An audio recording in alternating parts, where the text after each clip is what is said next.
Sunavalon actually got another top out of PPG's top 16 this past weekend.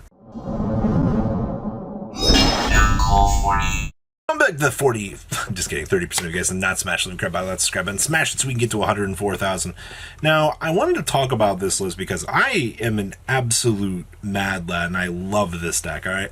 I love everything that Sunavalon actually can do as a deck, and the fact that this deck was able to make top 16 at an event impresses me so much.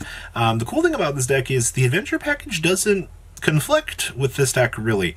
It kind of stinks if you obviously need to like do normal summon Lone Fire to kind of start combo, but the cool thing is, you get no confliction because your normal summon does nothing. It's a normal monster. Obviously, when you start climbing up into the trees here to kind of start full combo, I mean, as much combo as you can really get here with this deck. I'm going to leave a link down below so you guys can kind of take a look at the original video for this. But I want to go through this and kind of give some more my thoughts of this. So, Aurora Mage Laurel here. If your life points are higher than your opponent's, you special summon this card from hand. If you gain life points, target one non-tuner plant monster on the field, it becomes treated as a tuner monster. That doesn't really, I guess that comes up, but free special summon extender if your life points are higher. Triple draw and Lockbird to punish the opponent. Gotta love hand traps. We also have one Ghost Bell, one Ghost Mourner, and one Ghost Ogre. Yes, these are all one-ups, but this does help kind of bridge the gap for, small world interactions, which is actually semi-important here. We have two copies of Lone Fire Blossom, Sub Extender, and also Starter. This card pretty much does everything. We also have one Mardell. Of course, you only control one of this on normal special. You get to add a generator or a plant monster from your deck to your hand. Guess what? You're going to get that Extender, which feels really good. We have two copies of the Rose Girl here. If a face-up plant monsters you control sent to the graveyard, you can special summon this card from your hand, and if a plant monster on the field and this card is in your graveyard, you can add this card to your hand. So free effects, ladies and gentlemen. I love our extending capabilities on this deck. It's so cool. We have one Spore, of course. I love more special summons. We have one Sunseed Twin.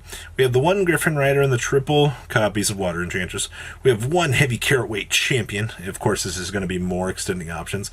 You got to remember, like, you need an ample amount of extenders to keep going here. And then, of course, we have three Sunseed Genius Loki. We have one Called by the Grave, the one Draco Back, the one Faithful Adventure, one Fool's Burial, and then we have two Painful Decision. Just gives you the ability to get to this.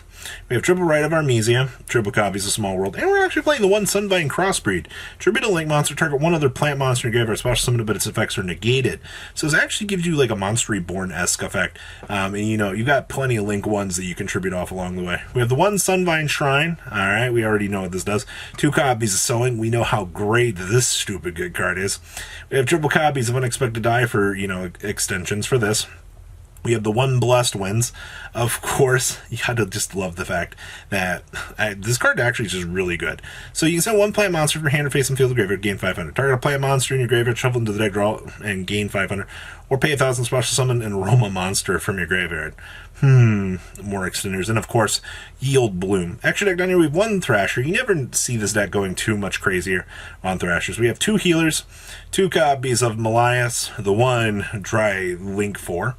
We have triple copies of regular Dryas, two copies of Balancer, actually. The fact that double Balancer actually came up is very interesting.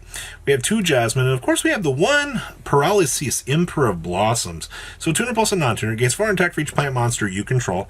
So this thing's gonna get pretty decently sized.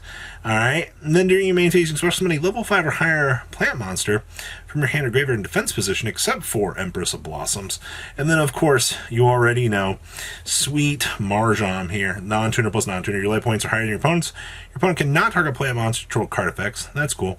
And then on Synchro Summon, you get to add a Human Winds, Dried Winds, or Blessed Winds in your deck to your hand. Searchability is absolutely good here. If you gain life points, target one card your opponent controls and destroy it. That's fine.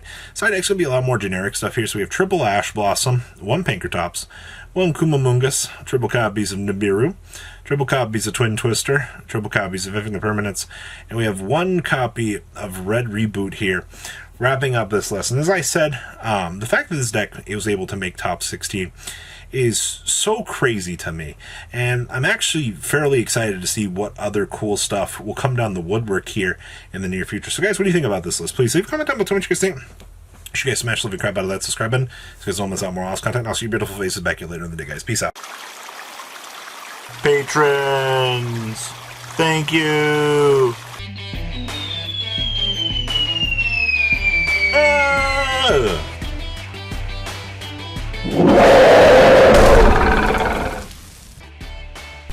Thank you so much for watching. Check out these other videos.